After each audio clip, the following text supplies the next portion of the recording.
A square plus B square equal to C square. இந்த முறையும் பயில் தானா? டேய் பைரவா டேய் நில்றா எங்கடா போற? இந்த அப்படி சாப்பிடு. டேய் டாக் புடி. டேய் இன்னைக்கு சூப்பரா இருந்தா இட்லி சாப்பிடுறா.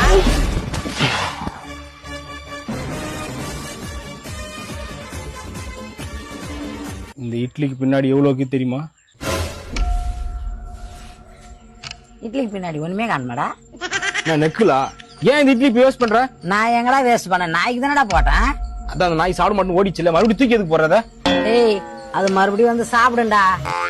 இது பார், இந்த இட்லி வேஸ்டான அதுக்கு பின்னாடி எவ்வளவு வேஸ்ட் ஆகுது தெரியுமா? இதுக்காக வாங்கின அரிசி வேஸ்ட், அந்த அரிசியை ஊற வைக்க ஊத்தின தண்ணி வேஸ்ட், அதுல கலந்த சோட்டாம வேஸ்ட், சேர்த்த உளுத்தம் பருப்பு வேஸ்ட், இதெல்லாம் அரைக்கிறதுக்கு மாடு மாதிரி சுத்தன கிரைண்டர் வேஸ்ட், அது மாடு மாதிரி சுத்தத்துக்கு ஹெல்ப் பண்ண கரண்ட் பில்லு வேஸ்ட், அந்த கரண்ட் பில்லு கட்டுறதுக்கு நீ உழைச்ச உன் உழைப்பு வேஸ்ட். இப்ப இதெல்லாம் எடுத்து சொல்ற என்னுடைய நேரமும் வேஸ்ட். இப்படிதான் ஒவ்வொரு பொருள் வேஸ்ட் ஆகும் போது அந்த பொருள் மட்டும் வேஸ்ட் ஆகல, அதுக்கு பின்னாடி பல பொருள் வேஸ்ட் ஆகுது, பல பேரோட உழைப்பு வேஸ்ட் ஆகுது.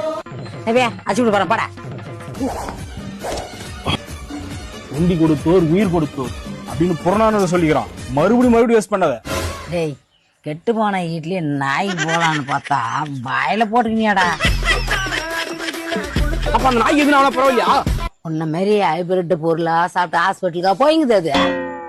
கண்ணா பின்னான துணுப்பிட்டு கம்பீரமா இருக்குதுடா. வேஸ்டா? எதுரா வேஸ்ட்? எப்படா டிகிரி முடிச்ச நீ? 2015ல. வேலைக்கு போய்க்கிறியா? வீட்டுக்குன்னு ₹1 சம்பாதிச்சு குத்துக்கிறியா? சரி வர்றா, வீட்டுக்கு தான் புரோஜனம் இல்லை, நாட்டுக்காவது புரோஜனமா இருப்பேன்னு பார்த்தா அதுவும் இல்லை. என்னடா வயசு உனக்கு? ஓட்டு ஐடி வாங்கினியா? இல்ல. ஆனா ஓட்டு காசு வாங்கிட்ட. ஓட்டுக்கு தான் போட்டேன். வீட்டுக்கும் புரோஜனம் இல்ல, நாட்டுக்கும் துரோகம் பண்ணி வச்சுக்கிறா. டேய்